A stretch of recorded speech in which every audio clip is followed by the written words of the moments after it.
میرے گناہوں کو معاف کر، میرے گناہ کو اپنے لوگوں سے دھو کے پاک کر، مجھے نجات دے، میرے دل کا بادشاہ بن جا، میں تجھے اپنا نجات دہندہ قبول کرتا ہوں۔ جب فلپس نے یہ تعلیم دی تو بائبل مقدس میں ہم دیکھتے ہیں 8ویں باب ایمان میں کہ حبشی خواجہ نے خداوند یسوع مسیح کو قبول کیا۔ کہ یہ ہاللیلویہ، پریز دی لارڈ۔ تو جب کوئی سمجھائے تو سمجھانے کے بعد سمجھے، بحث مباحثہ کرنے کی بجائے اب دیکھیں گے آپ خدا کے خادم سے بات کر رہے ہیں اور بغیر بحث مباحثہ کے کلام کو قبول کرے، اس نے قبول کر لیا۔ فلپس نے جب حبشی خواجہ کو نجات کی تعلیم دی تو آپ نے سنا کہ اس نے یسوع کو نجات دہندہ قبول کر لیا اور نجات یافتہ بن گیا۔ لیکن فلپس نے یہاں پہ اینڈ نہیں کیا، اسے نجات کے ساتھ پانی کے بپتسمے کی بھی تعلیم دی، کیونکہ تعلیم یہ ہے، ارشاد اعظم یہ ہے، پس تم جا کر ساری خلق میں انجیل کی منادی کرو اور جو توبہ کرے، نجات پائے، ایمان لائے، وہ پانی کا بپتسمہ لے۔ اور متی کی انجیل کے 28ویں باب میں لکھا ہے، پس تم جا کر ساری دنیا میں لوگوں کو مسیح کے شاگرد بناؤ اور ان کو باپ اور بیٹے اور ان کو اس کے نام سے بپتسمہ دو۔ اس نے بپتسمے کی بھی تعلیم دی۔ اور فلپس بدستور ابھی تک رتھ میں بیٹھا تھا تو حبشی خواجہ نے سوال کیا، جناب میں نے یسوع کو تو قبول کر لیا، اب مجھے بتائیں کہ میرے پانی کے بپتسمہ لینے میں کون سی رکاوٹ ہے؟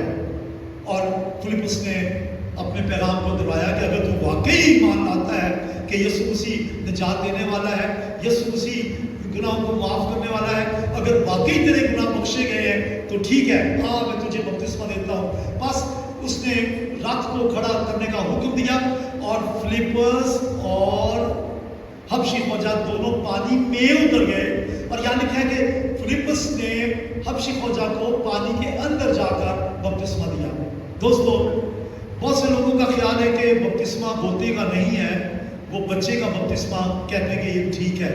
اور بھائی بپتسمہ لفظ جو ہے اس کا مطلب ہی ہوتا ہے، یہ دونوں پانی میں اتر گئے۔ اگر وہی بپتسمہ تھا جو غلط بپتسمہ رائج ہے، جو بائبل کے الٹ ہے کہ بچے کے ماتھے پہ پانی کا نشان لگایا جاتا ہے اور بپتسمہ دیا جاتا ہے، تو فلپس کو پانی میں اترنے کی ضرورت نہیں تھی، نہ خواجہ کو، بلکہ وہ راتھ میں بیٹھے بیٹھے اس کے پاس پانی بھی ہوگا، مشکیزہ بھی ہوگا، وہی وہ پانی لیتا، اس کے ماتھے پہ نشان لگاتا اور وہ کہتا میں تجھے باپ اور بیٹے اس کے نام سے بپتسمہ دیتا ہوں۔ ایسا ہی لوگ کرتے ہیں جو کہ بائبل کے الٹ ہے، لیکن اس نے کہا کہ رات کو کھڑا کیا جائے اور پھر اس نے اس کو بپتسمہ دیا۔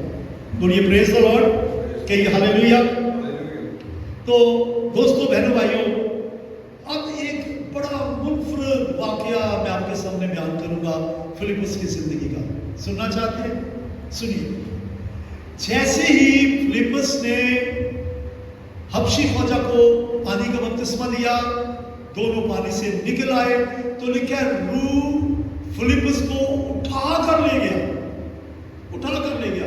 جیسے ایلیا نبی کو بگولے میں اٹھا کے لے گیا تھا، اس کو تو آسمان پہ لے گیا تھا، ہنوک کو اٹھا لیا گیا، آسمان پہ لے گیا تھا، لیکن فلپس کو اٹھا کر روح وہاں سے غائب کر کے کہیں اور لے گیا۔ اور لکھا ہے کہ حبشی خواجہ نے اسے پھر نہ دیکھا، غائب ہو گیا، اٹھا لیا۔ اور ہمیں اولڈ ٹیسٹمنٹ میں ایک واقعہ ایسا ہی ملتا ہے، اور وہ یہ ہے کہ حزقیل کی کتاب کے 30 باب کی 14ویں آیت میں لکھا ہے کہ خدا کے روح نے حزقیل کو اٹھا لیا اور اٹھا کر اسے تل ابیب کے علاقے میں پہنچا دیا۔ اور دوستو، ابھی جب فلپس کو اٹھا کر لے گیا ہے تو تل ابیب کے علاقے میں بھی گیا۔ تو ہم دیکھتے ہیں، میں چاہتا ہوں کہ ہم یہ آیات پڑھ لیں۔ امام کی کتاب 8واں باب اس کی 39ویں اور 40ویں 2 آیات میں تلاوت کروں گا۔ لکھا ہے، جب وہ پانی میں سے نکل کر اوپر آئے تو خداوند کا روح فلپس کو اٹھا لے گیا اور خواجہ نے اسے پھر نہ دیکھا، کیونکہ وہ خوشی کرتا ہوا اپنی راہ چلا گیا۔ اور فلپس اشدود میں آ نکلا اور کیسریا میں پہنچنے تک سب شہروں میں خوشخبری سناتا گیا۔ سنیے، ایک ایسا شخص جس کی سامریا میں زبردست خدمت تھی، کامیاب منسٹری تھی، اسے خدا جنگل میں لے گیا، غازہ کے روڈ میں لے گیا، اور بپتسمہ جب اس نے دیا اس حبشی خواجہ کو، وہاں سے روح نے اسے اٹھا لیا، غائب کر دیا، اور بعد میں حبشی فوج نے اسے نہ دیکھا اور جا کر اشدود میں اتار دیا. کیسے لے گیا مجھے پتا نہیں, آگ کے بگولا میں لے گیا, آئی ڈونٹ نو, پر روح اس کو لے گیا اور ایسے لے گئے کہ وہ نظر بھی نہیں آیا اور اشدود میں پہنچ گیا. اب آپ غور سے سنیے, اشدود سے کیسریا تک تقریباً 7 شہر ہیں اور وہ اشدود سے لے کر کیسریا تک 7 شہروں میں مسیح کی منادی کرتا رہا. اب یہ نہیں ہمیں پتا کہ وہ ایک شہر میں اس نے کتنا وقت گزارا. میرا خیال ہے کہ جب تک ایک شہر میں کلیسیا قائم نہیں ہو گئی, جب تک لوگوں نے نجات نہیں پائی, وہ دوسرے شہر میں نہیں گیا. پھر دوسرے شہر سے تیسرے, چوتھے اور 5ویں اور بالآخر ہم دیکھتے ہیں تل ابیب کے بعد وہ کیسریا میں پہنچ گیا. مبشر ہوتا ہے اور خدا اسے اپنے جلال کے لیے, اپنی خدمت کے لیے, اپنے کلام کے لیے استعمال کرتا ہے. سامریہ میں بھی استعمال کیا, غازہ کے روڈ کے اوپر حبشی فوجا کی تبدیلی کے لیے بھی خدا نے استعمال کیا اور اٹھا کر خدا لے گیا اشدود سے کیسریا تک 7 شہروں میں اس نے انجیل کی منادی کی اور پھر کیسریا میں مستقل قیام کر لیا. یہ کیسے پتا چلا کہ وہ کیسریا میں مستقل اس نے قیام کیا؟ یہ بات ہمیں ملتی ہے ایمان کی کتاب کے 21ویں باب کی 8ویں اور 9ویں آیت میں. جب پولس رسول اپنے ساتھیوں کے ہمراہ اپنے 3ویں مشنری سفر کے دوران کیسریا میں گیا تو لکھا ہے کہ اس نے جا کر فلپس مبشر کے ہاں رہائش اختیار کی. تو فلپس جو مبشر ہے اس کے گھر میں وہ کئی دن رہے, تو اس کا مطلب ہے کہ وہ وہاں قیام کرتا تھا. لکھا کہ فلپس کا اپنا گھر وہاں تھا, اس کے گھر میں وہ رہے. اور ایک خوبصورت بات میں آپ سے کرنا چاہتا ہوں, جب وہ گئے انہوں نے دیکھا کہ فلپس کی 4 کمواری بیٹیاں نبوت کرتی تھیں.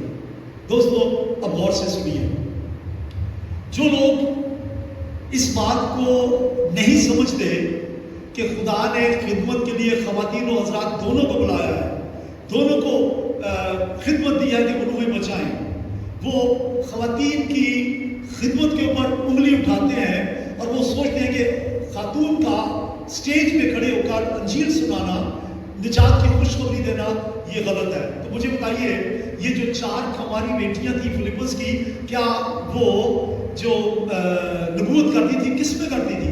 لوگوں میں. اور اس کا مقصد تھا کہ لوگ زندگی پائیں, لوگ نجات پائیں, کلیسیا ترقی کرے. اور فلپس کی بیٹیوں کو پولس رسول نے کوئی تنقید کا نشانہ نہیں بنایا, بلکہ ان کی خدمت کو سراہا گیا. تو بہنوں, آپ کو دلیری دینا چاہتا ہوں, آپ کی حوصلہ افزائی کرنا چاہتا ہوں. اگر خداوند نبوت دیتا ہے تو کیجیے, اگر خدا نے خدمت دی ہے تو کیجیے. اپنے پاسٹر صاحب کے ساتھ مل کر انجیل کی بشارت میں بڑھ چڑھ کر خدمت لیں. اور جو لوگ کہتے ہیں کہ عورتیں کلیسیا کے مجمع میں خاموش رہیں, میں ہم سے کہتا ہوں کہ یوٹیوب پہ میرا ایک پیغام ہے, وہ اسی حوالے سے ہے کہ کیا عورتوں کو کلیسیا میں بات کرنے کی اجازت ہے. ضرور وہاں سنیں, آپ کو پتہ چلے گا کہ ایسی کوئی بات نہیں, خواتین کو کلیسیا میں بولنے کی اجازت ہے. اب ضرور وہ میرا پیغام سنیے گا. اب آخر میں ہم فلپس مبشر کے بارے میں غور کریں گے کہ اس کی وفات کہاں ہوئی, کیسے ہوئی, کب ہوئی. کہا جاتا ہے موجودہ ملک ترکی میں چلا گیا اور وہاں کچھ دیر اس نے خدمت کی اور وہیں اس کی طبعی موت واقع ہوئی. اور یہ بھی کہا جاتا ہے کہ اس کی قبر بھی وہیں پہ واقع ہے. دوستو, اب میں آخر میں چاہوں گا کہ میں ان باتوں کو ریپیٹ کروں جن سے فلپس کے اوصاف, اس کے کریکٹرسٹکس, اس کی خوبیاں, اس کی کوالٹیز ہمیں نظر آئیں گی. پہلی بات, جب چناؤ ہوا ڈیکن کا تو کہا گیا ایسے لوگ چنے جائیں جو روح سے بھرے ہوں, جو دانائی سے بھرے ہوں اور جو گڈ ریپوٹیشن کے حامل ہوں. تو اس کا مطلب ہے کہ یہ خوبیاں اس کے اندر تھیں. اس کے علاوہ نیک نام کا مطلب ہے گڈ ریپوٹیشن اس میں تھی, روح سے معمور بھی تھا اور عظیم اور پاورفل مبشر تھا, خدمت کے جذبے سے بھرپور تھا. یہ جب یروشلم سے کلیسیا تتر بتر ہو کے چلی گئی سامریہ میں, تو وہ جہاں کے بیٹھ نہیں گیا, اس نے مسیح کی منادی کی. اس نے یہ نہیں کہا کہ بھائی یروشلم میں تو مجھے خدمت دی تھی صرف انتظامی امور کی, تو میں تو وہی کام کروں گا, لیکن وہاں تو کلیسیا ہی نہیں تھی. لہٰذا اس نے وہاں کلیسیا قائم کی. پھر اس کی خوبیوں میں سے ایک خوبی یہ ہے، یہ اوبیڈینٹ تھا، فوری تابع. فرشتے نے کہا اس سڑک پہ چلا جا جو یروشلم سے غازہ کو جاتی ہے، بغیر چون و چراغ، بغیر بہانے کے کہ میری تو اتنی اچھی خدمت ہے، میں جنگل میں کیا کروں گا، بغیر کسی جواز کے وہ چلا گیا. اور ایک اور خوبی، he was a very good father. اس کی 4 کنواری بیٹیاں تھیں. ہمیں فلیپس مبشر کی وائف کے بارے میں بائبل میں نہیں ملتا، تو پھر ہمیں جو معلوم ہے وہ یہ ہے کہ ایک اچھے باپ کی طرح اس نے صرف دنیاوی تعلیم کی طرف توجہ نہیں دی ان کی، جو کہ اٹس ناٹ بیڈ، ہمیں دنیاوی تعلیم کی طرف توجہ بھی دینی چاہیے. اس نے اپنی بیٹیوں کی روحانی تربیت کی اور وہ 4 کنواری بیٹیاں نبوت کرتی تھیں. تو آپ سے کہنا چاہتا ہوں اپنے بچوں کی اچھی تربیت کریں. اچھا ہے آپ صبح اٹھتے ہیں، اپنے بچوں کو اسکول لے کے جاتے ہیں، پھر لے کے آتے ہیں اور پھر ٹیوشن کے لیے چھوڑنے جاتے ہیں، لے کے آتے ہیں. اسکول کی جو ایکسٹرا ایکٹیویٹیز ہوتے ہیں ان میں آپ باقاعدہ بچوں کو بھیجتے ہیں. That is all very good. لیکن آپ کا کیا خیال ہے، سنڈے اسکول لازمی نہیں ہے؟ کیا آپ اپنے بچوں کو سنڈے اسکول بھیجتے ہیں؟ کیا آپ چرچ میں بچوں کو ریگولرلی لے کر جاتے ہیں تاکہ وہ روحانی تربیت حاصل کریں؟ کیا آپ خود ان کی روحانی تربیت کرتے ہیں؟ مثال کی کتاب میں لکھا ہے بچے کی اس راہ میں تربیت کا جس پر اسے چلنا ہے وہ بوڑھا ہو کر بھی اس سے نہیں مڑے گا. اپنے بچوں کی ایسے ہی پرورش کریں. تو مجھے یقین ہے کہ آپ نے آج کے پیغام کے وسیلہ سے بہت برکت پائی. آئیے عہد کریں کہ آپ کلیسیائی عہدوں کے میں سے جو خدمت کا عہدہ ہے، ڈیکن کا عہدہ ہے، کلیسیا میں مدد کرنے کا عہدہ ہے، اس میں بھی بڑھ چڑھ کر حصے لیں گے. اور اگر خدا کلام کی خدمت دے تو اپنے پاسٹر صاحب سے بات کریں، خدا آپ کو اس میں بھی استعمال کرے گا. جو خدمت خدا دیتا ہے دیانتداری سے کریں. کلسیوں 30 بات کی 23ویں آیت میں لکھا ہے جو کام کرو جی سے کرو، یہ جان کر کے خداوند کے لیے کرتے ہو نہ کہ انسانوں کے لیے. اس نے بطور ڈیکن خداوند کے لیے کام کیا، بطور مبشر خداوند کے لیے کام کیا. آپ سے بھی کہنا چاہتا ہوں دیانتداری سے اس فلپس کی آپ سے بھی کہنا چاہتا ہوں بڑی دیانتداری سے اس فلپس کی زندگی کو مشل راہ بنائیں اور اس کے اچھے اوصاف کو اپنی زندگی میں اپنائیں. Thank you very much and God bless you.